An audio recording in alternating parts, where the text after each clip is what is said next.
ازيكم يا أحلى متابعين في الدنيا؟ يا رب تكونوا بخير. النهاردة هحكي لكم حكاية حصلت لي ومش هتصدقوا اللي أنا شفته بعيني.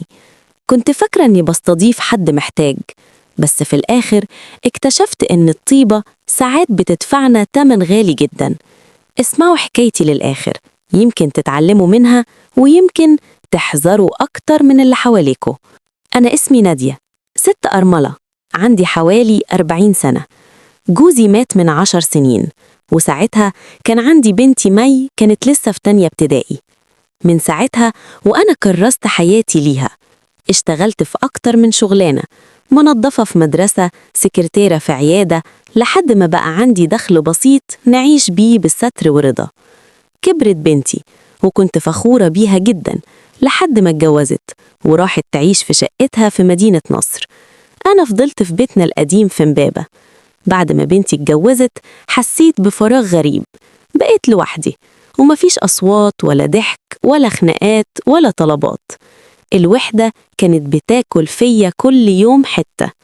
في يوم وأنا راجعة من السوبر ماركت قابلت الست سمية اللي ساكنة فوقينا. كانت شايلة شنط كتير ومعاها ولد صغير في إعدادي اسمه سيف.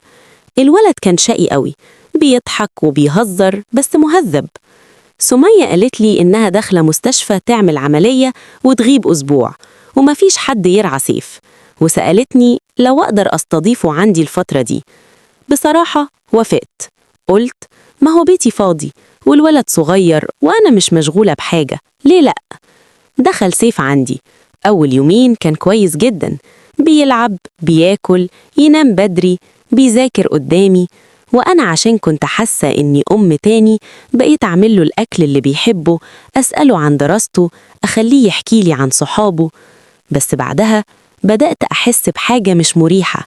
لقيته بيطول قوي في الحمام، بيفتح الباب من غير ما يخبط، عينيه بتزوغ ناحية حاجات مش المفروض يبصلها. وساعات كان بيقرب مني أكتر من اللازم ويضحك ضحكة مش بريئة. أنا كنت بحاول أضحك وأعدي وأقول في نفسي ده عيل صغير يمكن فاهم الأمور غلط. بس اللي حصل في اليوم السادس كان نقطة فاصلة. صحيت من النوم بالليل على صوت حركة في الأوضة.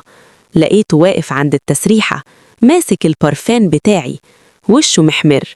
أول ما شافني اتلبش ووقع منه الإزازة. ساعتها انفجرت فيه، إيه اللي انت بتعمله هنا؟ انت فاكرني إيه؟ هو قال لي بهدوء غريب، أنا عارف إنك لوحدك وإنك محتاجة حد يهتم بيكي، وأنا كمان محتاج حضن حقيقي. كلماته وقعت عليا كأنها طوبة في صدري. إزاي ولد في إعدادي يفكر كده؟ ولا هو مش ولد فعلا؟ ساعتها طردته من بيتي فورا. كلمت مامته وقلت لها يجي تاخده من عند الباب من غير ما أشرح حاجة. عمرك حبيت حد غلط؟ حد دخل حياتك في لحظة ضعف وغير كل حاجة؟ أنا نوارة ودي حكايتي، اسمعوها للنهاية. بعدين معاك بقى، بقولك وحشتني يا جدع، أنا كل مرة أفضل أتحايل عليك كده. رد عليا وقال لي أعمل إيه بس يا نوارة، فريد بيه مش عايز يسيبني. قلت له اتحجج بأي حاجة. أقولك أنا هتصل بيه دلوقتي وأطلب حاجات كتير وهو مش هيلاقي غيرك، أنت الموظف الشاطر وهيخليك أنت اللي توصلها لي، وأنا كمان مش بثق في حد يدخل بيتنا غيرك يا جيمي. وقتها كنا بنقضي وقت لطيف مع بعض.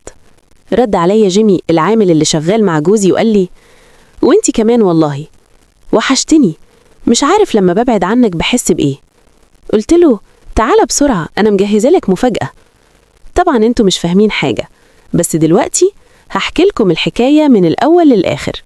بس قبل أي حاجة اعملوا لايك للفيديو واشتركوا في القناة وفعلوا الجرس علشان توصلكم الحكايات الجديدة اللي بننزلها كل يوم. أنا نوارة، عندي 32 سنة ومتجوزة من راجل أعمال غني اسمه فريد بيه، راجل فيه كل الصفات اللي أي حد يتمناها. وأنا كمان الكل بيقول عليا إني ست جميلة وبهتم بنفسي وبشكلي، وده كان دايما بيخلي الناس تبص لجوزي بنظرة حسد. لكن رغم كده كان في حاجة نقصاني. العلاقة بيني وبينه كانت باهتة، ما فيهاش روح، ما فيهاش دفء. كنت بحس دايما إني لوحدي وإن احتياجاتي العاطفية مش مهمة بالنسبة له.